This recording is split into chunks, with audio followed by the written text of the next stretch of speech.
So a couple of things troubling me this morning. During the newspaper review segment, there was a story we read about 1 million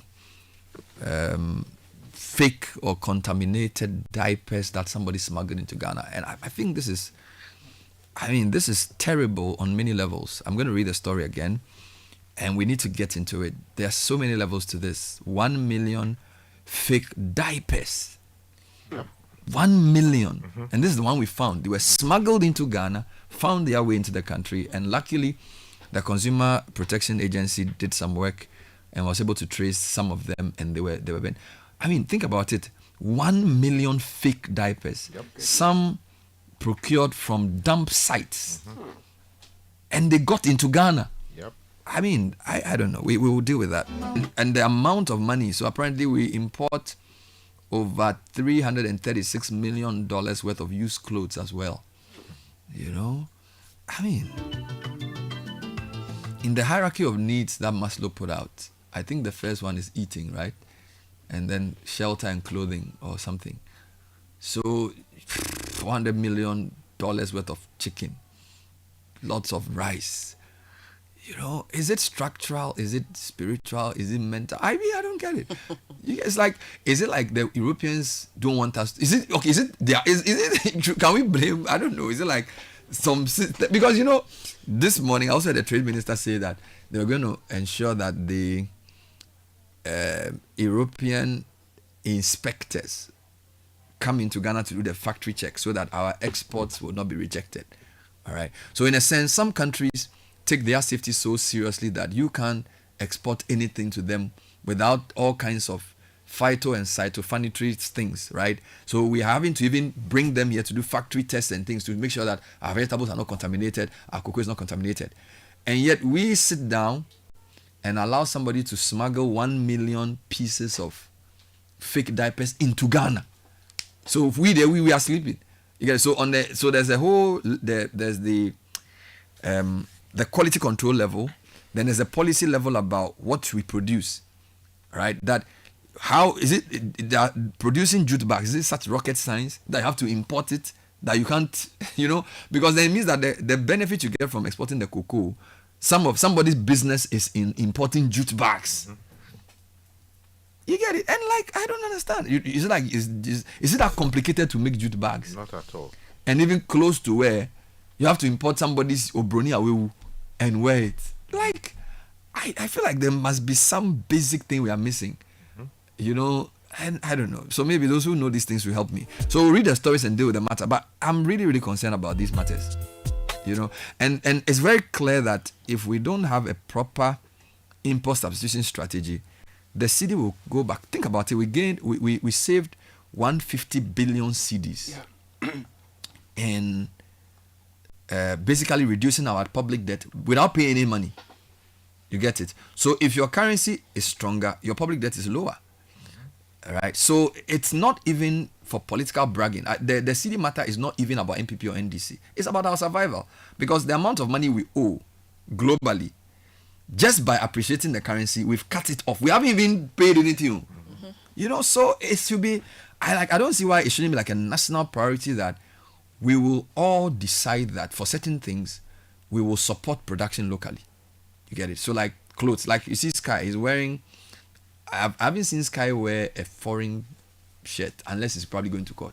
He's always wearing African prints. It's like a deliberate decision. Yeah. Okay.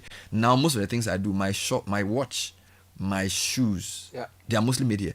I feel like there has to be a national campaign to say, look, we have to sustain the cedi's gain by deciding that for certain things we will not import.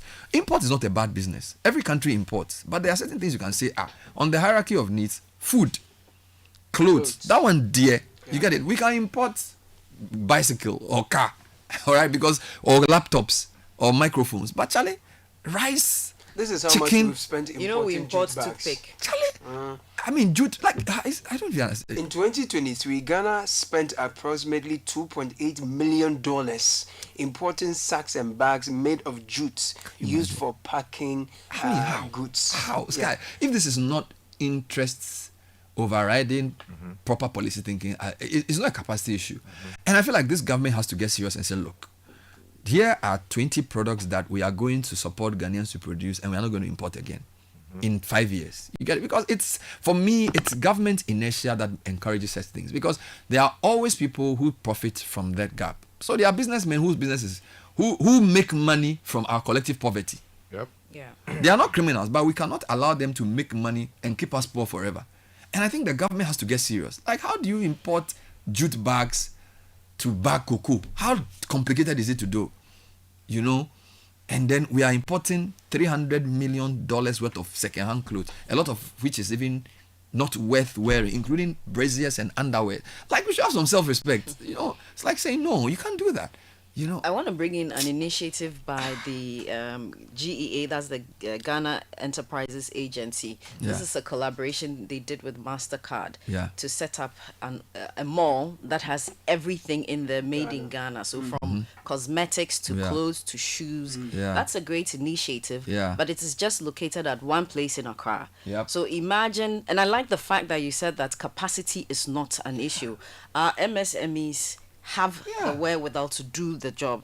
Yeah. And so it's, if we had, for instance, this Yenze mall, which is supposed to be an all made in Ghana mall across Yeah. the country, garments, food, Yeah. cosmetics, everything made right here.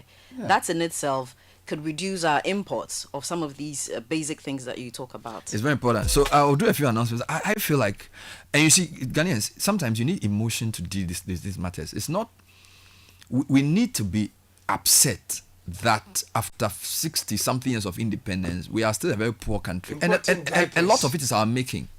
A lot of it is our making. You know, we are not able to, Use diapers. you see, we need to be able to put pressure on political leadership to do the right thing. Politicians will come and speak big English and still support the same old craziness.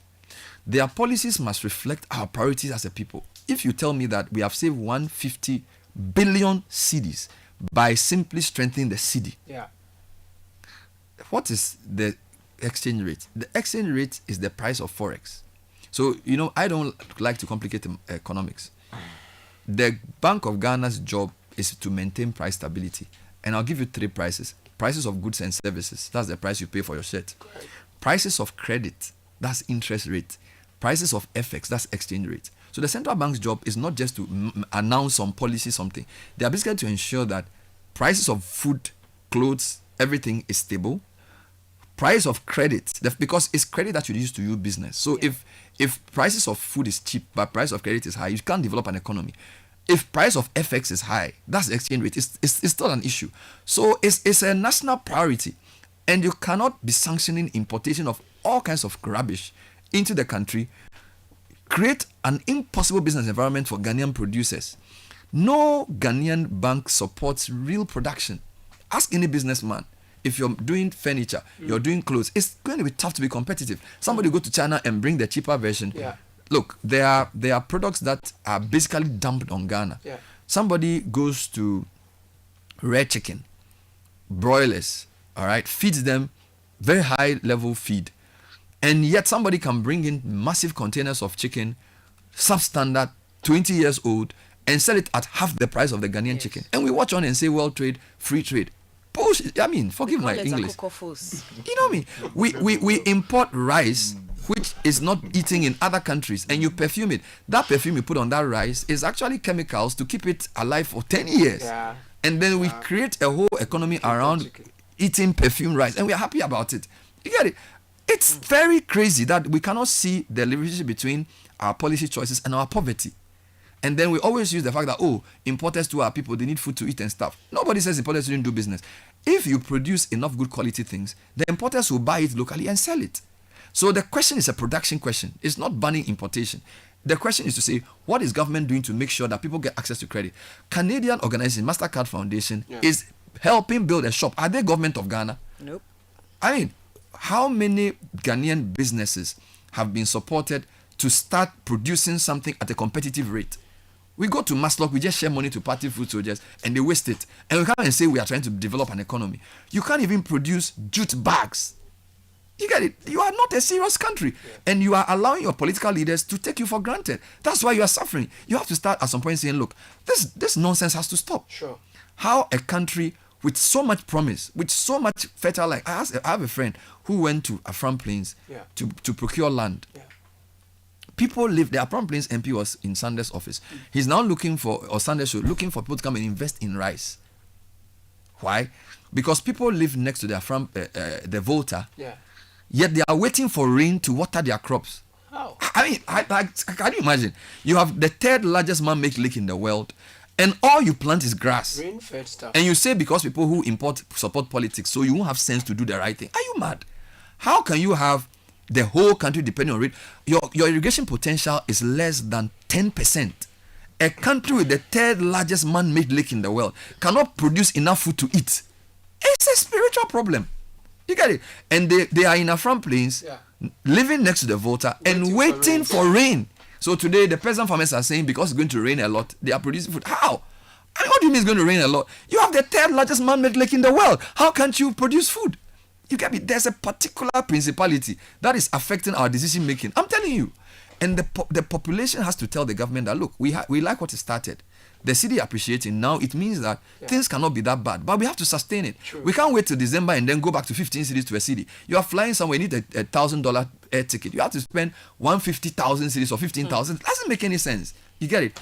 And the strength of your currency is directly proportional to the strength of your economy. The world's strongest economy is the US. They have the world's strongest currency. That's just how it works. And if you don't prioritize production, you get it? You don't produce nothing. You've converted polytechnics into technical universities.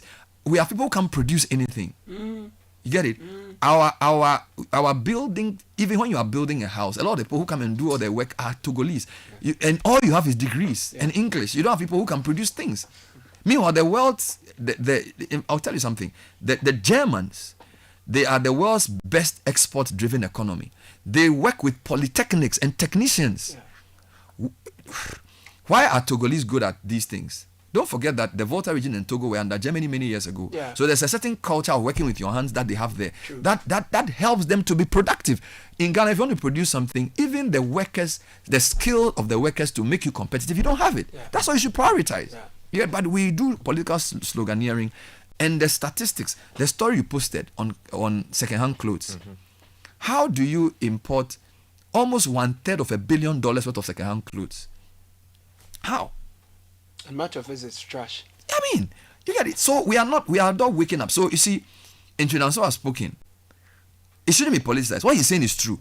If we don't begin to do targeted import substitution, we cannot sustain the gain of the city, because you can't keep pumping dollars and gold. Gold is not the only thing. Fine, small scale gold has increased. Charlie, but rice, even rice, I have decided to be eating local rice. We get it to buy. Now we've acquired the taste.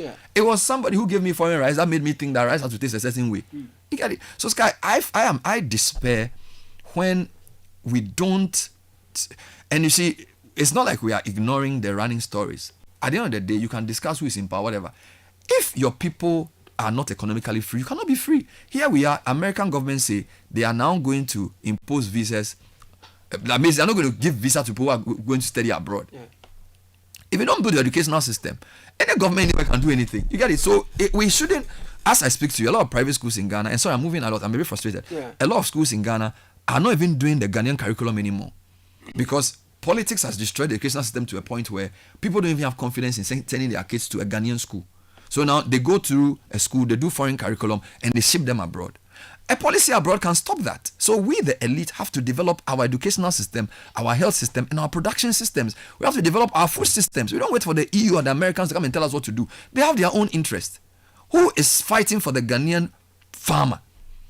Who is preserving our food systems? Why are we always waiting for some donor to come and tell us what to do? What is our government there for? And our people are so poor and so hungry all the time. People are dying from avoidable things. Go to any hospital. People die from basic things. You've allowed 1 million pieces of diapers that have been salvaged from somebody's baller to enter your country. Somebody should be in prison for this. It shouldn't take the CPA to do this investigation for the FDA to come and unban it. How did it get into Ghana? Whose dereliction allowed 1 million diapers? Diapers, bro. You are exporting something to Europe that adults eat. They'll come and do a factory inspection test. They'll do a port of entry test. They don't even allow you to bring it. You sit in Ghana, somebody brings anything without any check. Do you even care for your citizens? That 1 million diapers have been burnt and the story ends there? Whose dereliction allowed them to come in? Was it customs? In a serious country, somebody resigned. How did 1 million pieces of fake diapers, some taken from ballers, enter Ghana? How did it enter? So how many children have died from infections from those diapers? And we go on with business as usual. Meanwhile, somebody's collecting a salary and giving speeches. Which agency? Was it the FDA? Was it the Standards Board? Was it the Ghana Ports and Harbors? Was it the SEPs? Who allowed 1 million fake diapers to enter Ghana? 1 million. Do you know how many kids will be given that thing to wear? Do you know how many diseases they'll get for the rest of their life? And we go on. A society that has not... Look, I'll tell you something. I was reading the Liverpool statement on the car collapse. Yeah. If you read how the police even spoke to the citizens about what happened, it tells you we will never catch up with those people if we don't change our mind. The detail the lady gave, and even went on to say that people should not be posting things on social media. The level of rigor in the police statement about a car crash. Are they from Mars and we are from Venus? Why can't we have that? You can read a statement. You are a lawyer. The level of disclosure in that statement, it tells you that institutions work. People are serious. We will spend all our rich people want to go and live in America and US. They shouldn't give anybody visa. So that we just think we should go and live there and then leave Ghana to rot. They shouldn't give anybody any visa. So Trump says he won't give us visa to go and stay in America. We should stay in Ghana. We should go to Lagos, go to Poly. Why should we destroy our country and all our elite will send their kids abroad, go for treatment abroad, go to school abroad? What's the purpose of that? It's not correct. We have to. How do you allow 1 million contaminated diapers to enter? And you say you've bent it, so we should clap for you. You've bent it. How did it get here? You've bent it, so we should give you. No! You have to explain. Somebody has to be called. Who's the relation? Which port of entry did they come from? We need a report. That's how serious countries work. The Minister for Trade or the Minister for Health to issue a committee to say, how did 1 million fake diapers enter Ghana? Yeah. Those diapers, we have to find out the chain. And the person whose dereliction allowed it to come must be sacked. If not, that's how you build societies. People must fear because you have to protect consumers. So people go to buy diaper. As I sit here, I don't know the difference between diaper A and diaper B. Yeah. We don't know if there's any particular standard that they've written that this diaper. So as somebody can go and buy a diaper and put on their baby, and the baby will die. And you are telling me that you've been the diaper, so we should leave you alone. Oh, the person who allowed the diaper to come in, that whole setup must be broken through. Somebody must pay for it. That's if you want to advance. Let's not make this politics. The country's business requires serious leadership. And if there's no consequence for wrong action, nobody will improve. 1 million diapers. Do you know what that means?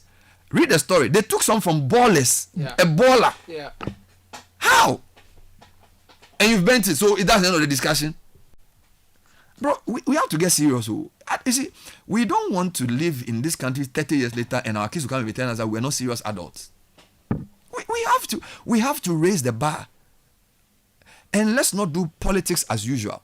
Because parties come and go, some things are not changing. Parties come and go, currency depreciates. Parties come and go, people are still dying from neonatal jaundice. People are dying from preventable things at the hospitals. Parties come and go, and the basis of life we are not getting. So we have to look beyond which party you support and say, look, this is what a duty bearer must do. This is the minimum you must produce as a duty bearer, whether at the port, at the police, or wherever. And whether they belong to our party or not, if they are not doing the work, let's sack them. Let's not protect people's incompetence in the name of the arm for my party. That's the best way to help this government to succeed. Speak truth to power. I am calling on the government to investigate how these diapers got into Ghana. And whoever allowed them to get into the country must face the full rigors of the law. And it's not just diapers. Any other dereliction. It's very, very serious. Please forgive me. But it's annoying. Very, very annoying. All right, so why am I upset? There's a story. If you can read it for me, Francisca. A story. Certainly. The CPA lauding FDA for burning over 1 million fake diapers. And then we will see where we can leave Okay, so the story reads, the Consumer Protection Agency, CPA, has praised the Food and Drugs Authority, FDA, for its recent crackdown on the influx of fake and defective baby diapers on the Ghanaian market, which have been linked to severe health problems among infants and toddlers. The FDA recently confiscated and incinerated over 1 million pieces of these substandard diapers. The action follows mounting complaints from parents, especially mothers, about skin rashes, discomfort, and infections resulting from the use of certain diaper brands. In a press statement issued by Nana Prempe Eduhene, Executive Director in charge of the Mediation and Arbitration, on Tuesday, May 27, the CPA said the Consumer Protection Agency CPA highly commends the Food and Drugs Authority for its recent decisive actions to clamp down on cheap and defective diapers circulating in the Ghanaian market, widely referred to as fake diapers. The FDA in recent times has confiscated and burnt over 1 million pieces of these defective diapers. In response, the CPA conducted investigations across 5 major regions. That's Greater Accra, Kumasi, Tamale, Sefirioso, and Sunyani. The CPA said microbial tests carried out on samples of these products revealed disturbing levels of contamination. Many of the diapers, according to the agency, had been rejected abroad due to poor manufacturing standards and were meant to be destroyed. However, they were salvaged, sometimes from trash, and repackaged in plain plastic bags before being smuggled into Ghana. These diapers are stored and handled in unsanitary conditions, significantly increasing the risk of microbial infections, the CPA stated. Some children have suffered painful rashes and infections around their genital areas, which, if left untreated, could escalate into life-threatening conditions. All right. Let me talk to the team. Nana Prempe Duhini is the CPA's Executive Director in charge of mediation and arbitration. Nana, thank you so much for talking to us. Good morning.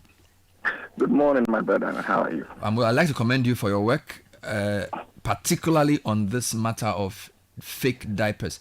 When did your interest in this matter start? And tell us a bit about the work you did in uncovering this type of smuggling into the country.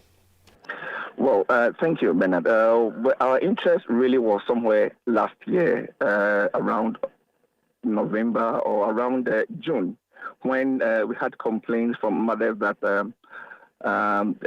their babies, their children developed some form of rashes after they've used some diapers. So they complained to us, it seems that they've seen some fake diapers on the market. For us to identify whether there are fake diapers on the market, we started to choose some parts of the region because we were told some of these diapers were much heavily in this area. So we decided to do our own investigations. Really, we went into the market. We saw some of these diapers. We took them to our technical people for lab testing. And then they came out positive that, yes, these diapers, some of them have this high level of contamination. We didn't sleep over it. We made a press statement. We wrote to FDA.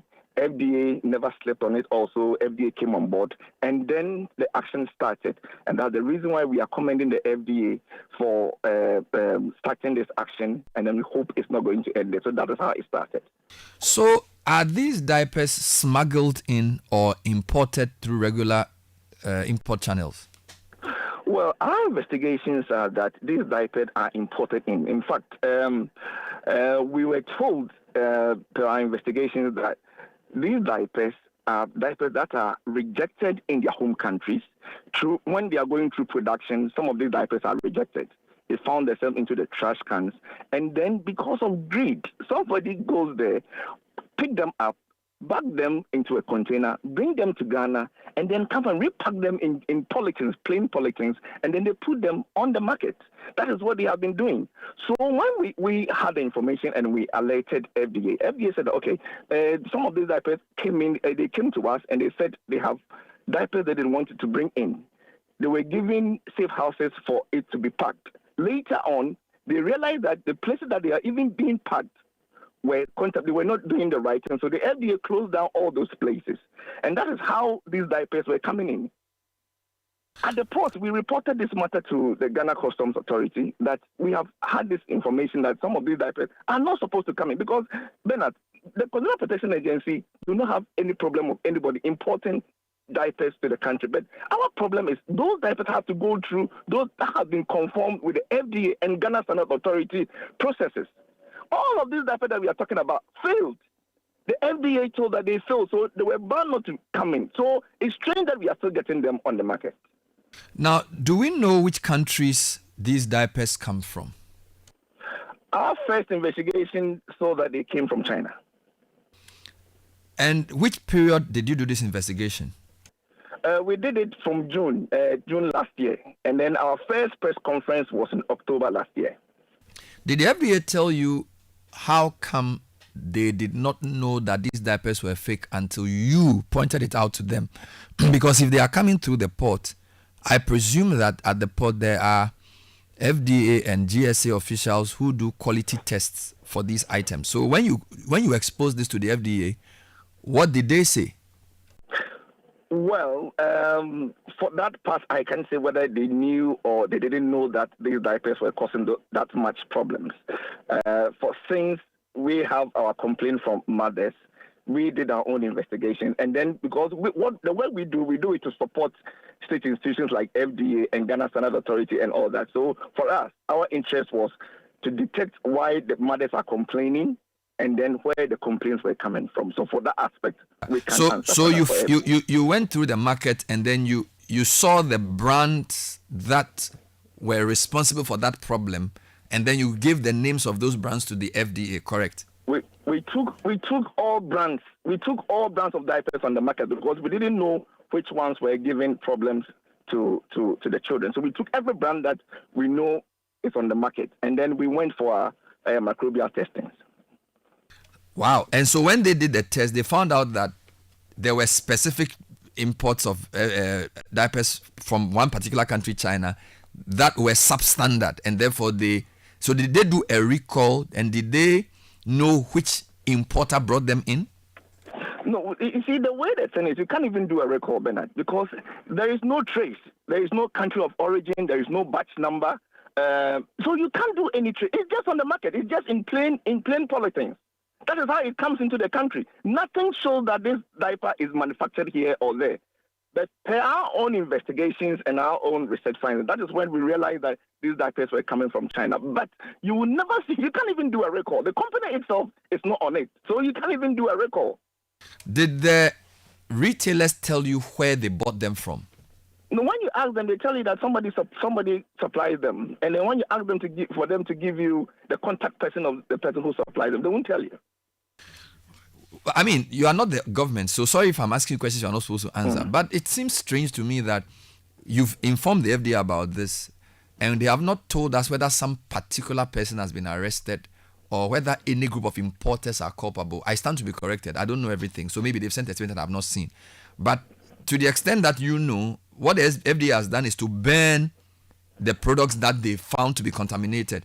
But we don't know if they've done anything beyond that in terms of whether they've mentioned specific brand names or they've mentioned specific importers who are culpable or anything like that. We haven't heard anything from the FDA. I stand to be corrected.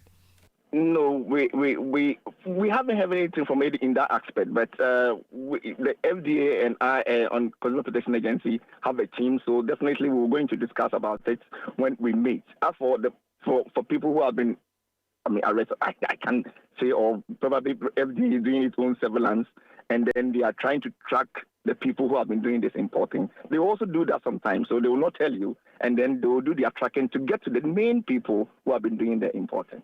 Do you know whether the contaminated diapers are cheaper than regular diapers? Much cheaper, very much cheaper. So mothers go there, and then because they think it's cheap, they buy it just like that, much cheaper. I think twice or three times cheaper than the diapers that are regularized by FDA and GSA. Because for those that are imported and those that are manufactured in the country, which is good, the price is a little higher.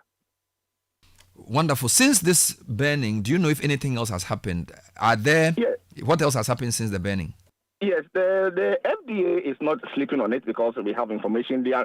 Because the one that were burnt, I think it was only between Greater Accra and Kasua area, Ashaman. But I know they are going into the other regions to also see that we can have some of them over there. And apart from that, also, they are doing awareness campaign. We are going to join them to do much awareness campaign so that mothers will become aware when they are choosing a diaper. And whenever they find these diapers in other areas, they also inform us so that we go and do our checks. Nana, I really need to commend you for your work. By the way, tell me more about the CPA. What else do you do? This is definitely advocacy. What other work does the Consumer Protection Agency do? A lot. Just as you said, I represent the mediation and arbitration side where we bring consumers, manufacturers, service providers together when they have problems. Apart from that, also, Bernard, let me use this opportunity also to talk about one thing. Just like we are talking about the diapers, we also have a huge problem with paint. If you remember, we did a press conference on it before December, that there are some paints also that are being brought into the country, which have been labeled American paints, which are also fake or that are defective. These paints that we are talking about have been rejected in their home countries because of the high lead that were found in it. Do you know what happened?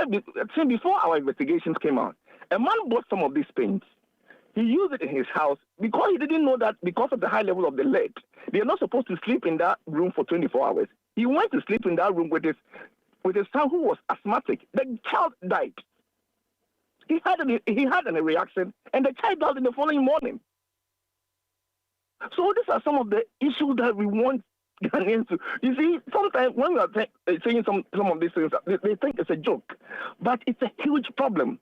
It's a huge problem. Those paints on the market, you will not find any label on them. And they term it American paint. You can't trace it. There is no batch, nothing on it at all. All that is that they said it's paint and it's called American paint. And we don't know if they come through the port or if they are smuggled into Ghana. They come through the port because these are huge quantities. They come in huge drums, and then when they come, they bring it, they hide it somewhere, they repackage it into rubber paints, and then they sell them. Nothing on it. No, but you don't know where it's coming from because there is no indication on it. No country, no manufacturing, nothing. Absolutely nothing. So when did this incident occur? This paint, and is it a recent issue or when did it occur? No, last year we had a press conference on it last year, and we also informed the EPA, the Ghana Standard Authority, who are also in charge. So with that paint, also we are forming a task force, which is going to hit town very soon to see where we can trace where the import is coming from. So both the paint and the diapers come through the port. They all come through the port, my brother. All of it come through the port. Nana Prempeh Eduhini, thank you for talking to us. He is the Executive Director in charge of mediation and arbitration. To be fair, we have been sent two pieces of information that will help the discussion from the FDA perspective. The first one is a letter or a release dated 8th April 2024. FDA warns on the importation of unhygienic baby diapers. If one of you can read it for me. Very well. The Food and Drugs Authority, FDA, in conjunction with the Ghana Revenue Authority, Customs Division, and the Ghana Standards Authority on 10th July 2023, issued a statement on the importation of unregistered baby diapers. The FDA wishes to remind manufacturers, importers, and distributors of baby diapers that, popularly known as bail diapers, that are not permitted into the country.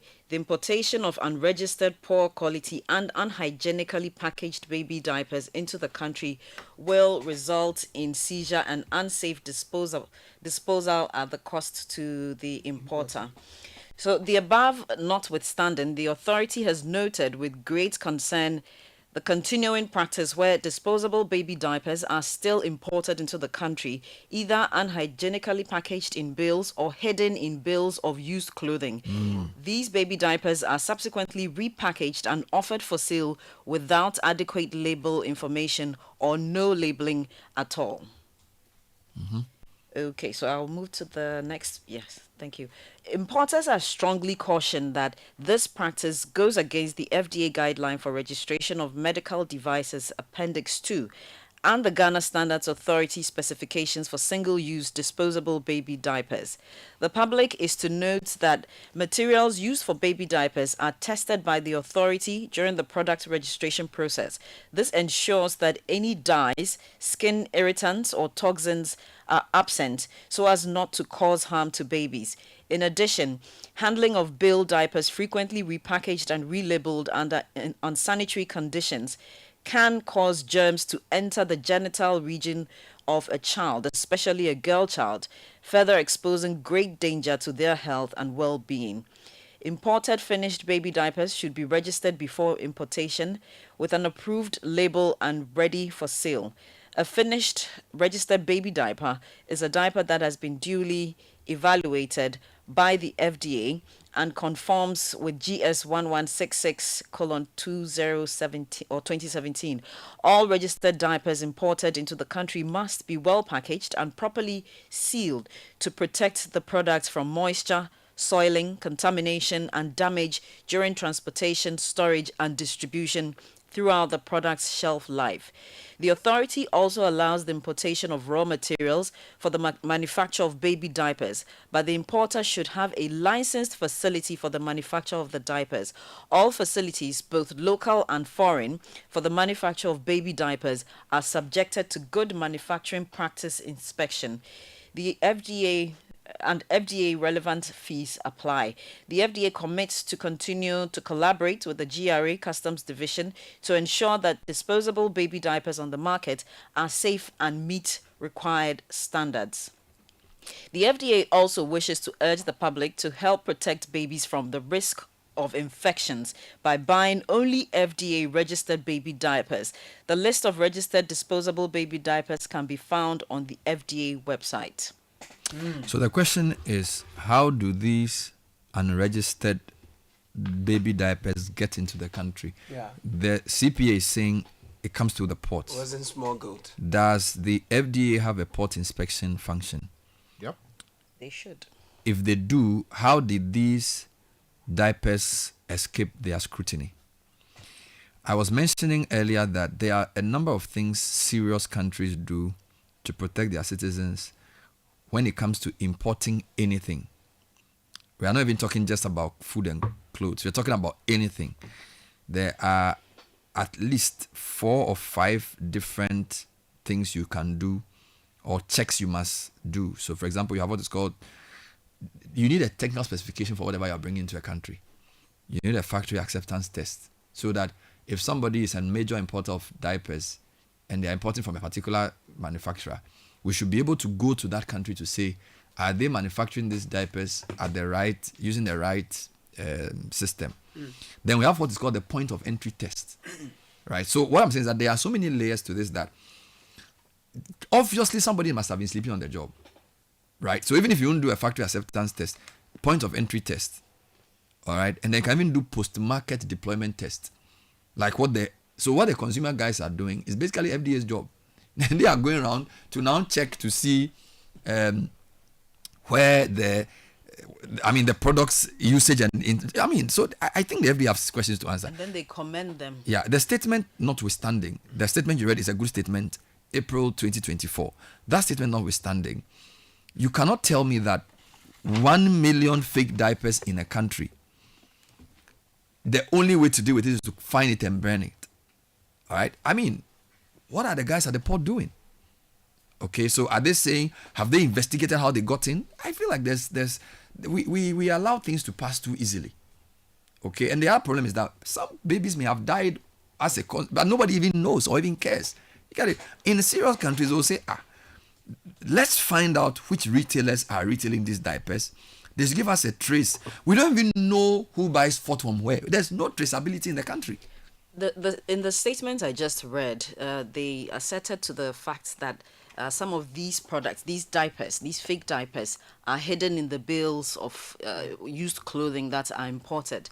And so what I understand from my research is that there are things that are categorized as charitable that are imported into the country. And so, but they must meet certain standards nonetheless. So importation of these charitable products, whether clothes or whatever, is allowed by our laws in this country, but they must meet certain specifications or standard tests. And the important question that you raise is whether these tests were conducted. So the Ghana Standards Authority have to have questions to answer, customs as well.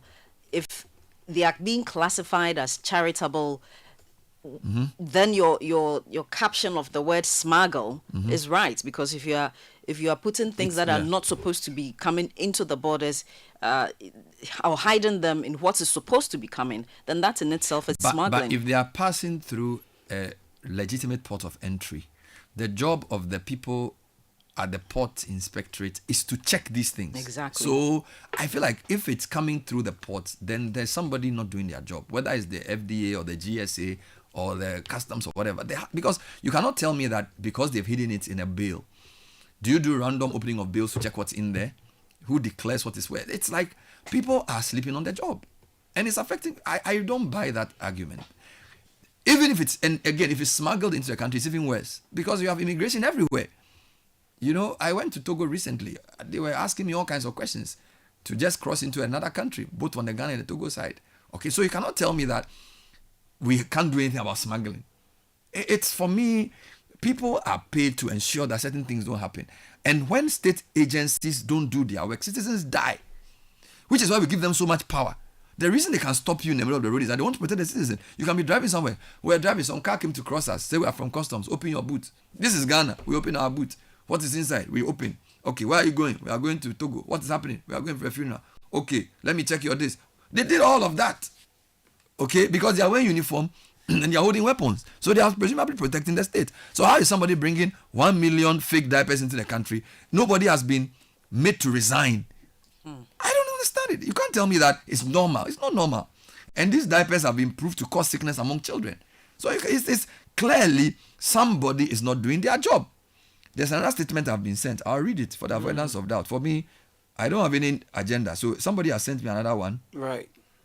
Which is 2023 now. And it's about 4 pages. Okay.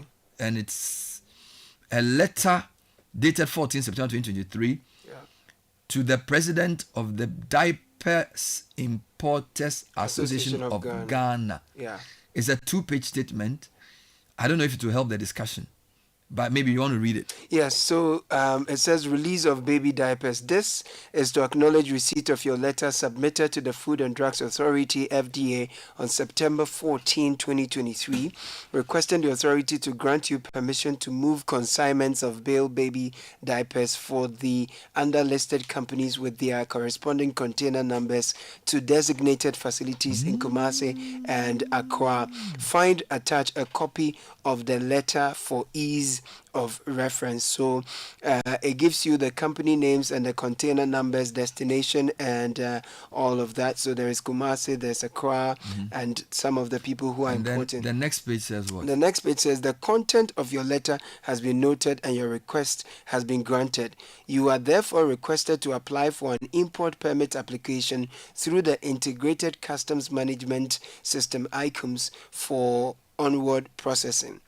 In the interim, you are to ensure that the products remain under detention at the designated warehouses until all regulatory issues have been addressed and the product duly registered with the authority in accordance with the Public Health Act 2012 Act 851. Yours faithfully, Dr. Delise A. Dako, Chief Executive, FDA. So if we piece this together with what Mr. Edu said, could it be that in the process of sending some of these legitimately imported bills to the so-called warehouses, that was where the swap happened? It's very likely. The other question is, were these inspected before they were allowed into the country, or they are to be kept in what is called customs bonded warehouses for inspection? Do you get the point now? So because of the volume of import, you may not be able to keep everything at the port. Yeah. So you maybe send some of the things to a warehouse for then the authorities to go and make sure that they are the right quality. And in the process of keeping them there, maybe they do some night operation and they swap it. And then there's so many questions that need to be, I really think the FDA needs to come back and explain to us. I'm told that even though Standards Authority and FDA have personnel at the ports, the kind of inspection may not be maybe just cosmetic. They just check documentation and they do not even have the resources to properly go into these bills to look at what is hidden or possibly hidden. And there's scanners and those things that you can use to scan the containers and know some of if there is anything that is not approved in the container? I don't think it's just FDA, if you are listening, documents that they FDA, go if you are through. listening, please, we need some answers here because we need to understand the process of inspection of things that come into the country. Yeah. And whether they are all done at the port or at a second location. Number two, we need to understand how these 1 million fake substandard diapers got into Ghana unnoticed and how they got into the market. So FDA, if you are listening, please, you can call us or you can send us a message. By the way, I've got an SOS message, which I think is important. Bernard, please alert the security authorities that a mentally unstable man is having a knife at the Africa Regency Hotel bus stop along the main road. Now, he was seen sharpening the knife and later took off his shirt. I pray he doesn't attack anyone. Sky, this is not funny, but I'm laughing. Very serious matter. So, Ghana police, I know you are listening. Please alert the security agencies that a mentally unstable man is having a knife at the Africa Regency Hotel bus stop Airports police station should move along the main road. Now, the problem is that he was seen sharpening the knife and later took off his shirt. So, Charlie, we have to be serious. So, Ghana police, we beg. This is near Africa Regency Hotel, Shiashi area. Please move in there and get to deal with this man because, Charlie, he may be he may be sharpening the knife for somebody he has meant. Yeah, Bernard. Yes, Kai, I want your take on this. So, I think that we cannot cut the various state institutions responsible for this space any slack whatsoever. Yes, I understand that every now and then statements are issued that, oh, they are doing this or that. But I think they are a huge part of the problem. I was just looking at a report that was issued by the OECD nations, illicit financial flows, illicit trade in counterfeit, pirated, and substandard goods in Ghana. And Bernard, they list a number of things that have created the situation that we're talking about. If you go to the ports, you have officers from national security. The Bureau of National Investigation, NIB, as it is now. You have Food and Drugs Authority. You have Standards Authority. Standards Authority.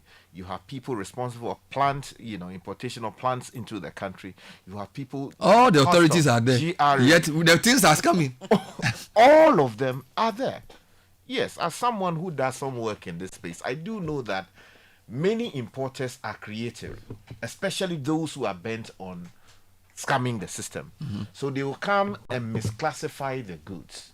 That, oh, they are importing, baby food into the country. When in fact what they are importing is not baby food. They are importing something else. That is why the scanners are there. And if the workers of these institutions I'm talking about work with the kind of rigor required, then proper inspection after going through the scanners would reveal some of these things. Of course, every now and then we hear that these things have been confiscated. But the scale of problem we are talking about, Bernard, is huge. Now look at the report. You want to say something? Before that, let me do a quick interview. So in the statement that Francisca read, April 8, 2024, the authority said something that I thought was interesting. They said that the importation of unregistered, poor quality and unhygienic packaged baby diapers into the country will result in their seizure and safe disposal at the cost of the importer. But here's something that caught my attention. The above notwithstanding, the authority has noted with great concern the continuing practice where disposable baby diapers are still imported into the country, either unhygienically packaged in bales or hidden in bales of used clothing. Yes. I need to deal with that matter. So How that's come? the misclassification. Yeah. Yes. Then they said they are subsequently repackaged and then offered for sale. Let's speak to somebody from the OR Foundation or the OR Foundation. They have been advocating for better awareness around importation of used clothing, and they are very concerned with dumping, particularly of things they consider waste into the country in the name of used clothing. So Mauli Quist is the creative director of the OR Foundation. Just a quick thoughts on this, particularly on the fact that some of these substandard items are hidden in bales of used clothing, which are obviously imported into Ghana. Mauli, thanks for joining us. Good morning. Good morning, Bernard. Thanks for having me. All right. So you notice I'm discussing diapers, but I'm drawing you in because I know the All Foundation, you do work on used clothing generally. And to the extent that the FDA is telling us in a statement that sometimes people hide unhygienically packaged baby diapers in used clothing bales, it caught my attention. What does the All Foundation know about the used clothing importation industry? Share some numbers with us, and also your thoughts around what the FDA is saying in relation to people hiding essentially dangerous materials in bales of used clothing. Well, thank you once again for having me on. And the All Foundation, or the OR Foundation, is an organization that has been working at the intersection of the secondhand clothing trade.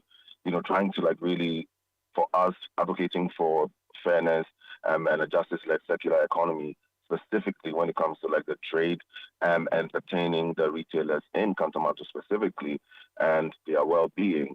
When it comes to the importation of the garments, we are not in the trade ourselves as an organization, but we know a lot of the things that go on with the trade.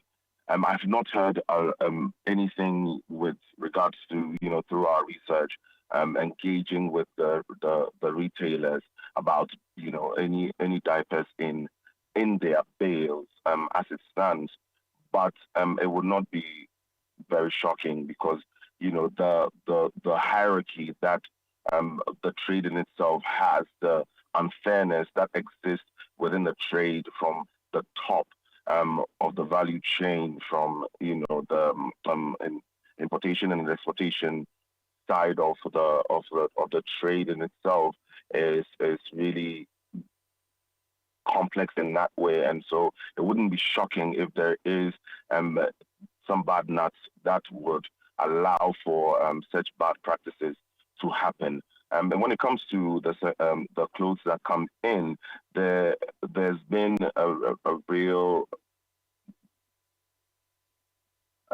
impact on the numbers that the retailers are having to really retail and recirculate as 100% of what they are buying from importers with their bale. We are saying that through our research we've realized that about 40% of the things that they get in their bale is really low quality. It is not that 40% of what comes here by standards of sorting out there, but rather what leaves the market as unsold products or unable to recirculate or resell is about 40% of everything that they buy from they buy in their bales.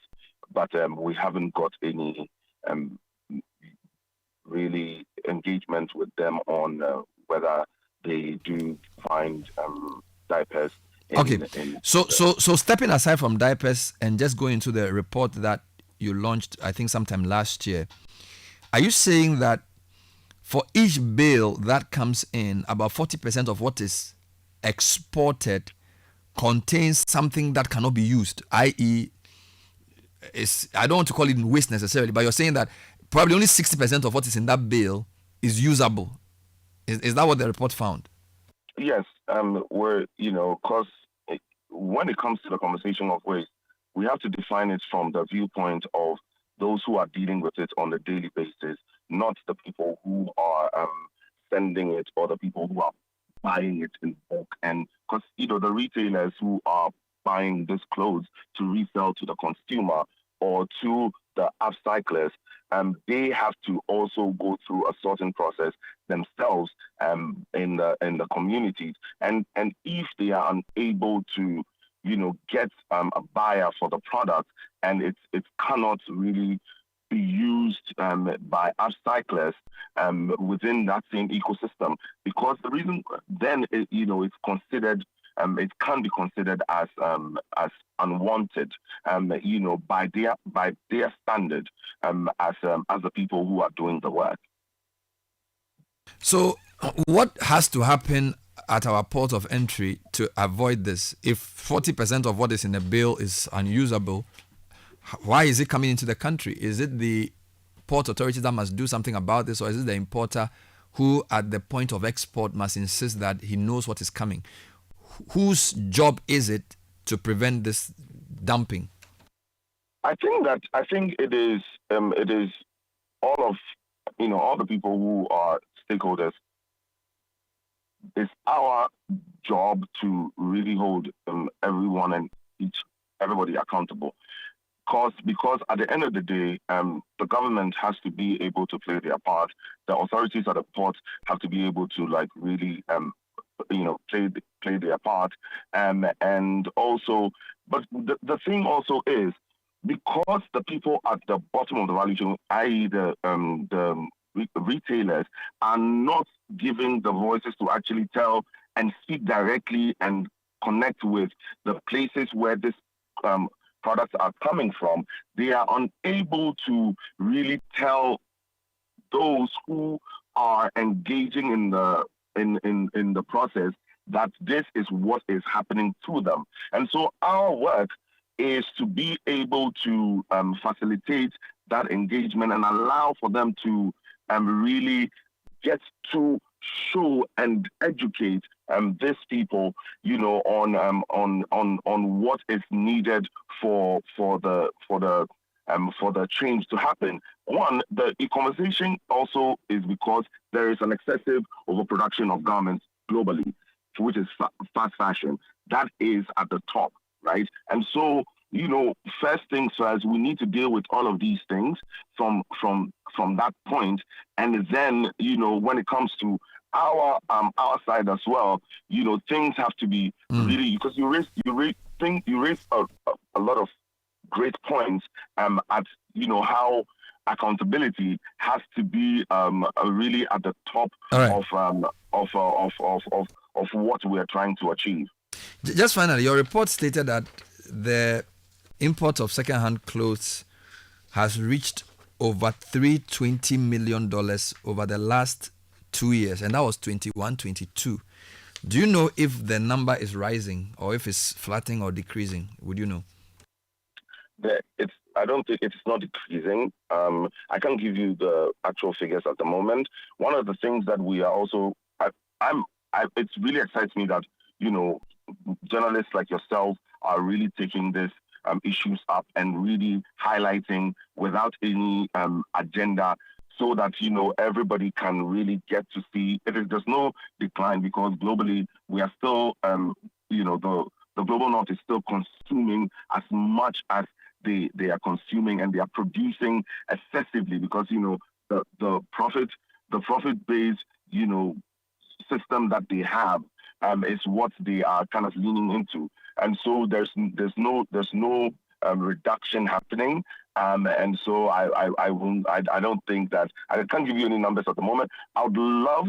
This is one of the things. Like, I invite all of you at City FM to come to our studio, to come to our offices. We would show you and run you through all of these data and a lot of this information, so that we would show you really and put you in touch with some of these people who are at the forefront of this conversation, in the markets, in the trade, and who knows, they could now. I find it quite fascinating that I would even ask retailers that, do you find diapers in your bales, and if so, where are these bales coming from specifically, and things like that. Thank you, Mauli Chris, for your time. We will follow up on this definitely. Just to give additional information, that export data shows that there's an increase of 20% in used clothing. So that $323 million you showed me for 2022 is increased by 20% for 23-24. Wow. So used clothing coming in a lot. Sort of different things happening there, but I just want to summarize what we know so far, that 1 million items of diapers substandard were burnt by FDA in a joint effort with the Consumer Protection Agency. The FDA, in communicating to the public, said that some of these fake diapers are hidden in bales of used clothing. So we spoke to Mauli Quist of the Used Clothing, or the OR Foundation, who have been working to expose some of the inequities in the importation of used clothing. It's a major issue. Sky was mentioning the issue of fake substandard products dumping, which I want you to comment on. I just want to say a couple of things before you do that. We have a big interview coming up shortly where City Business Festival is coming up in June. ChannelOne is joining me as we talk about what to expect for this year's City Business Festival, which is in partnership with Absa Bank. But Latex Foam is offering you 10% off everything you buy from our showrooms from now till end of May. Come and get your favorite mattress, sofas, beds, wardrobes, coffee and center tables, chest of drawers and more. We stock flattering and exciting designs to make your home beautiful. Hurry to get your 10% off any item of choice. Call 0302-231-155. Latex Foam, your partner for life. Sky, let me wrap up with you. You are bringing some more information to me. So quickly, Bernard, if this report that I was talking about, there was evidence to suggest that some research findings showed that up to 80% of anti-malarial, drugs failed quality standards, and 65% of antibiotics were tested, and they showed that they were substandard. Wow. Now, if you go into the agro space, up to 50% of the chemicals that are used may be unapproved or diverted from state subsidies. Then also you have counterfeits in the areas of food, electronics, clothes, cables, cosmetics, and 60% of consumers admit to knowingly buying these things. So there is a certain cultural acceptance that, okay, it may be fake, but I will buy this. And many of these are economic decisions we make. Placebo effect. Thinking that, it will help us, when in fact it is not helping us. And the major, import destinations are China and India. Of course, Nigeria and some other African nations are also still in there. And then, Bernard, according to this report, informal sales dominate despite being illegal. Between 20 to 30% of pharmaceutical sales happen informally. So you go into these cars, the trotros, when our people come and they are shouting, marketing these things, our women buy them. Our mothers buy them. The last time I had to intervene for a relation who nearly died after consuming, these things they bought in the market. You understand? How many women are dying as a result of this? So the question you ask yourself is, how come state institutions allow these things to go on? You go to the trotro stations, you see all kinds of people claiming. The other thing I needed to comment on, whilst on one hand we are complaining about duty bearers allowing or losing guard, people complain the port is still challenging for them. So I don't understand it. If even like the port was a bottleneck, and then they were doing the checks so that fake things cannot come in, so let them delay you for 2-3 days for your own safety. But on one hand, people say our port is not competitive. It's very slow compared to the Togolese port. Right, our port, the demurrage costs are going up. Today, calibrate the story about the shipping authority trying to intervene to make the port more efficient. So on one hand, your port is delaying you, and yet the port are not. They are basically allowing rubbish to be brought into the country. So there has to be a major operation. I don't know whether the president must go there like Mills did, and go and check what. I mean, seriously, people are losing money at the port. People are complaining about charges, and now you're having substandard items coming in through the port, and people are having to go to the market to now remove them. That cannot be right. You see, Bernard, in every country, you would have such challenges. It is almost impossible to audit every single item that is imported into the country at the ports. Okay. There are big scanners there that do the scanning, and then also after that, then there is human intervention where individuals or maybe custom people or people from the FDA or relevant institutions will go pick up a sample and then look at it, examine it. In the process, they get some of them. But a huge number of the time, some of these things slip through. And that is why you see them on the markets. And in many cases, to some of the people we pay to supervise these things, according to this report, collude with the importers who are bringing these things illegally into the country. So you ask yourself, you are paid at the end of the month to protect us, yet you collude with these guys who are importing these things illegally into the country. And the fact that enforcement is not helping to bring this thing under control is a serious issue, because if you are told that between 20 to 30% of some of the things that are being sold, they are selling them openly, Bernard.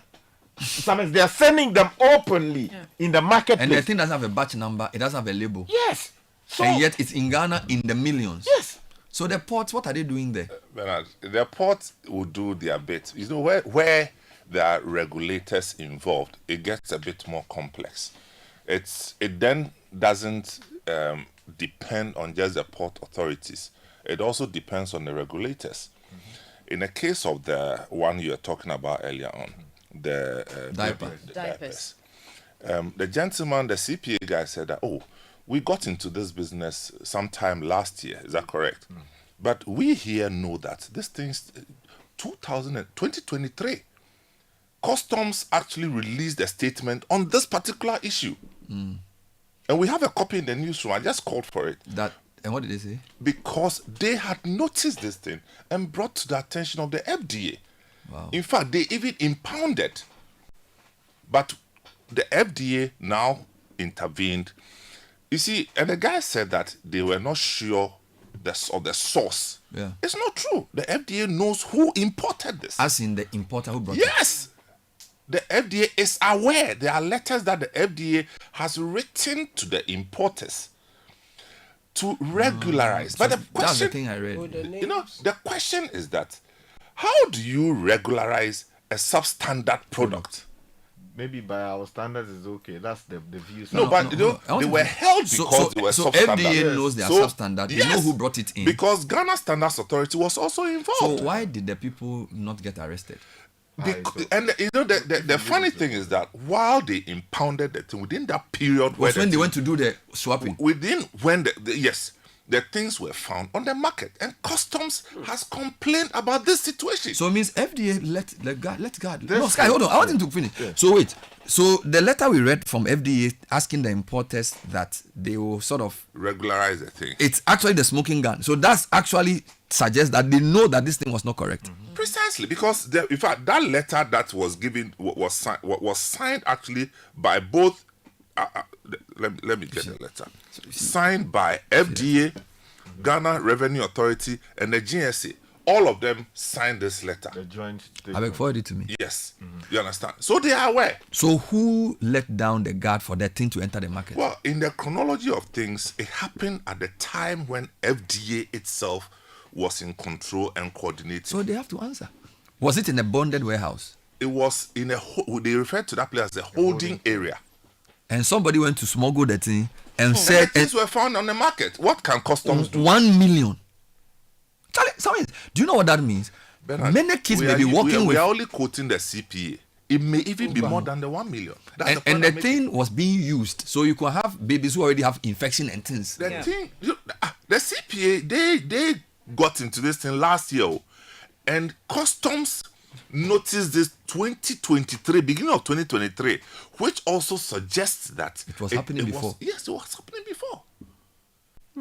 Is it that the FDA doesn't have the facilities? Because for me, if the thing is substandard, it's a simple but it's question not for the FDA alone. Yeah, everybody must work together. But as you said, there were 3 people signed. Yes. FDA, Standards Authority, and then Customs. So it means that interagency, they know. You see, Customs is just an agency of the FDA. No, Customs want money. They are of the GRA. No. They, in terms of facilitating on behalf of the FDA Customs in this transaction. Customs don't just... No, I'm not talking about the ownership of Customs, organogram. I'm talking about in terms of its functions.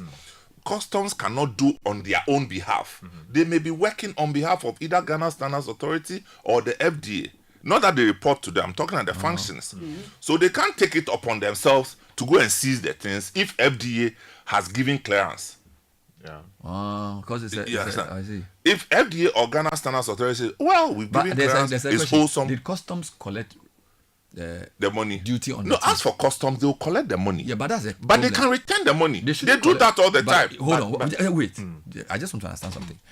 Do they collect the money before the FDA says this is not even supposed to come in? They collect the money first. Why should they do that? Because that's the order.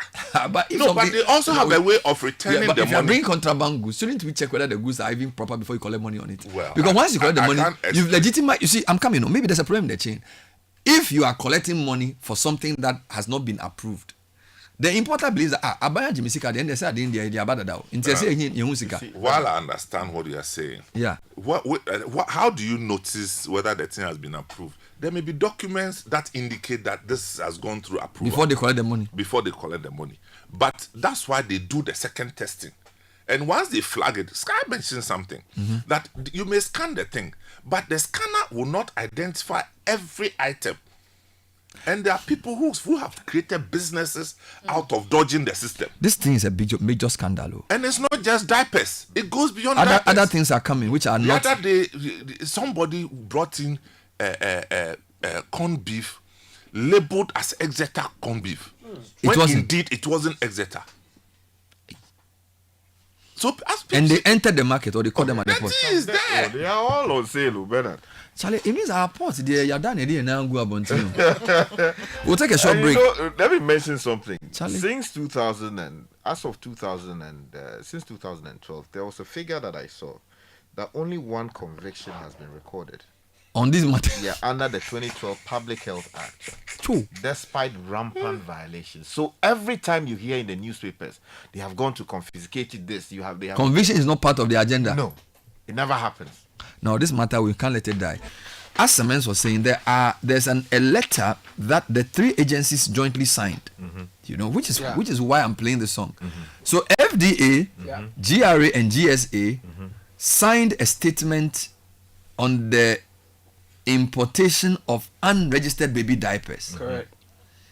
And they conclude by saying that the importation of unregistered and unhygienically packaged baby diapers into the country will result in the seizure and safe disposal at the cost to the importer. Is that all?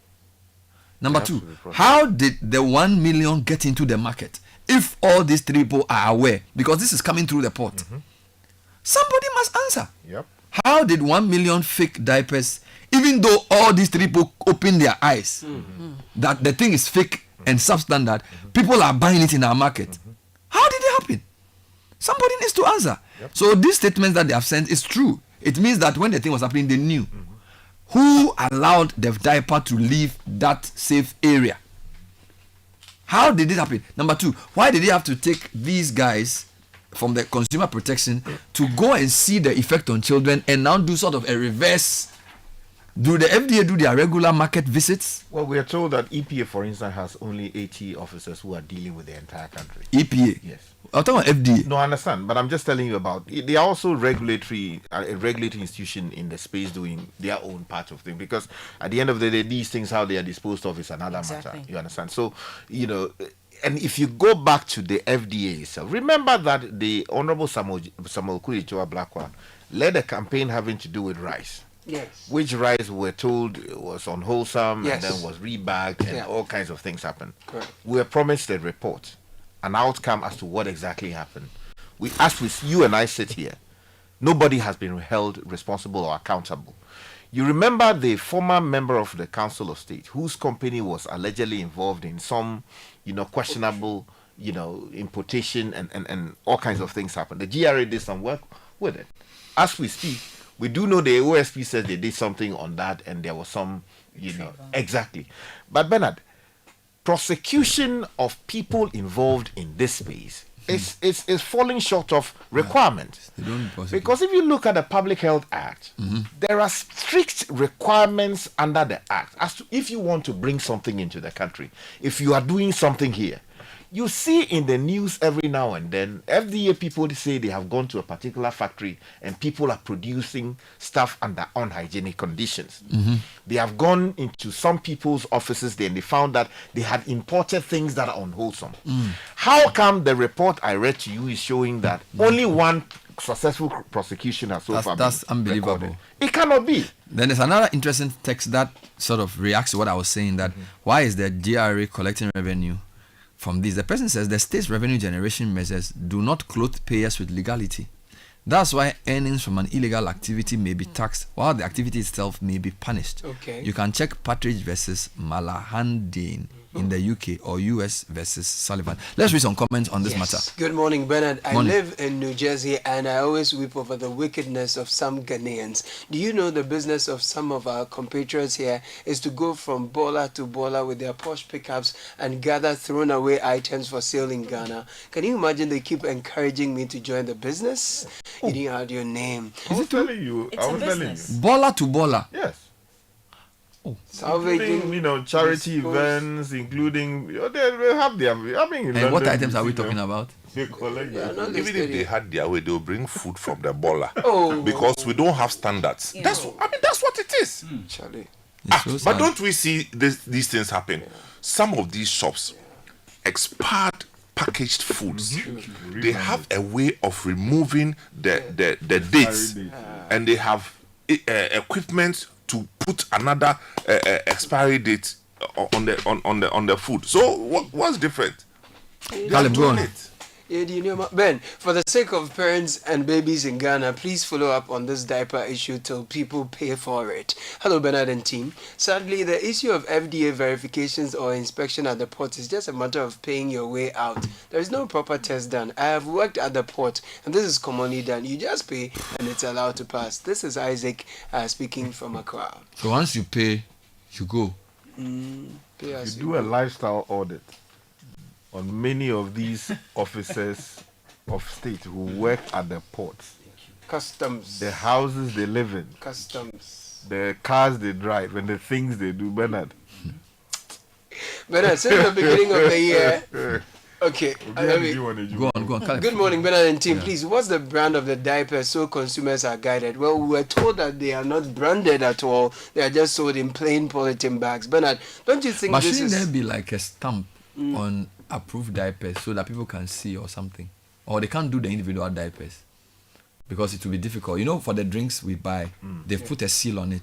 Maybe the FDA and the GSA should be able to have some technology that there will be some label. but would that work in the face of the report I read to you that people, about 60% of people believe that, look, there's nothing wrong with buying the fake? So And the, also- the people are not even interested in. No, there's a culture that But we must accepts- protect our people. That is the They must do adverts to show that if you are buying something, there must be some things on it. And most of the people who be buying these are the most vulnerable Yes. people So in the society. fact that the people may not know does not mean the state must not protect them. Not that they don't know, they know, but they accept it. Well, that's why we have public health regulations. Public health and safety requires that even if the person willingly will do something, the state must step in. That's the purpose of public health. Bernard, don't you think this is the work that national security should seriously prioritize? Sometimes of I wonder course. what we think is a national security threat as a nation. Nana Case and from Tishi. They are the port, actually. We have national security But officers at the port. how did that 1 million enter? That's about 1 million people carrying at least one diaper and entering through the Tema port, the Takoradi port, or the Kotoka International Airport. 1 million people. No, a million. What do you mean?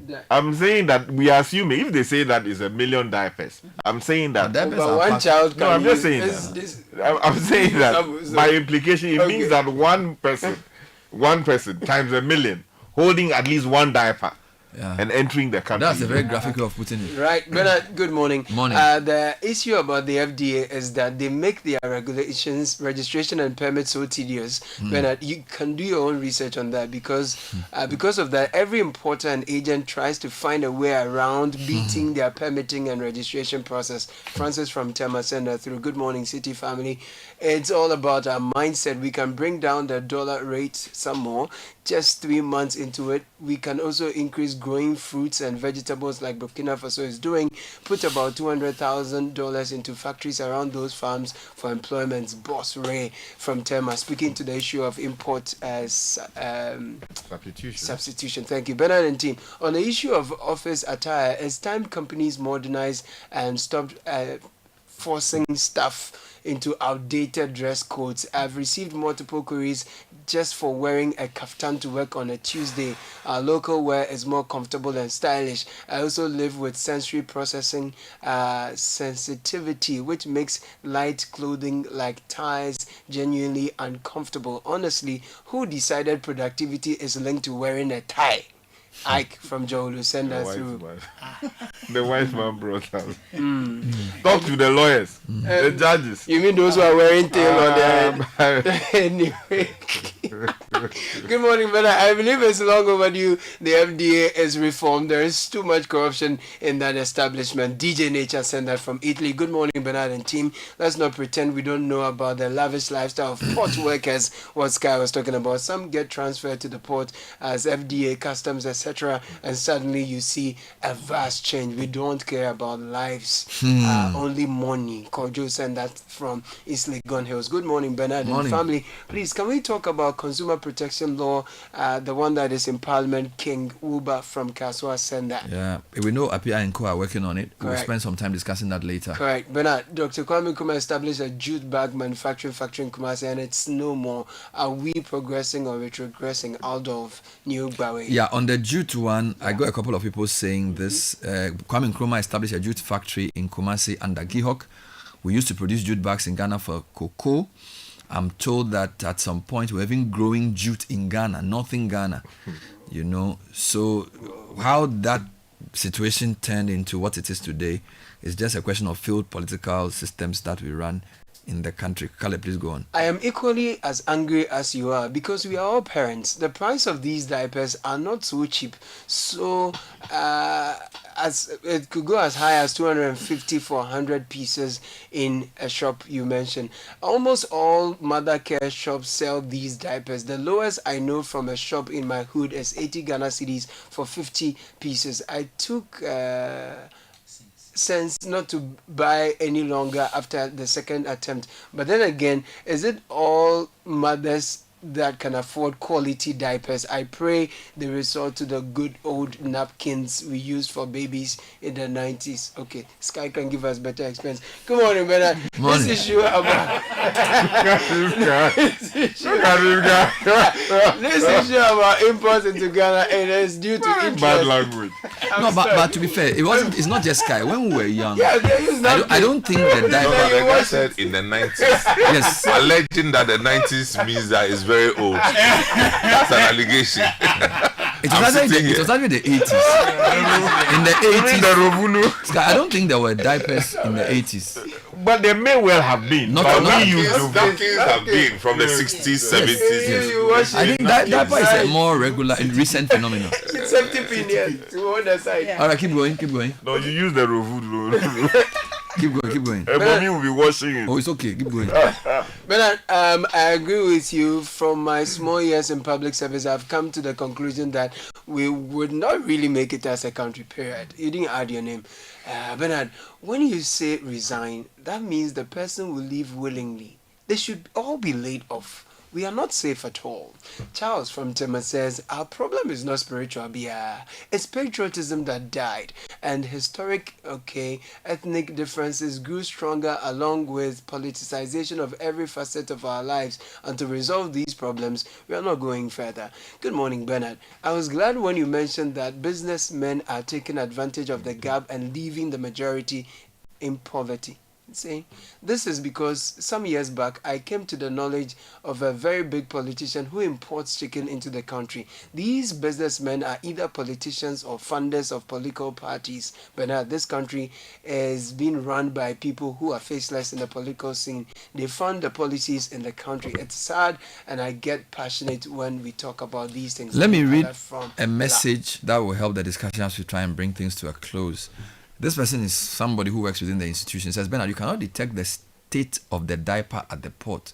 Please take note that the samples are submitted for registration, which includes testing. Okay. However, most often, after receipt of approval, they import substandard products. The FDA at a point in time banned the importation of diapers in bulk as per the letter that you read. However, the association was able to push political influence, leading to the FDA lifting the ban. As a result, more bulk imports has become the order of the day, which has led to this. You may need FDA, GRA, Diapers Manufacturers Association, and diaper importers to discuss this further.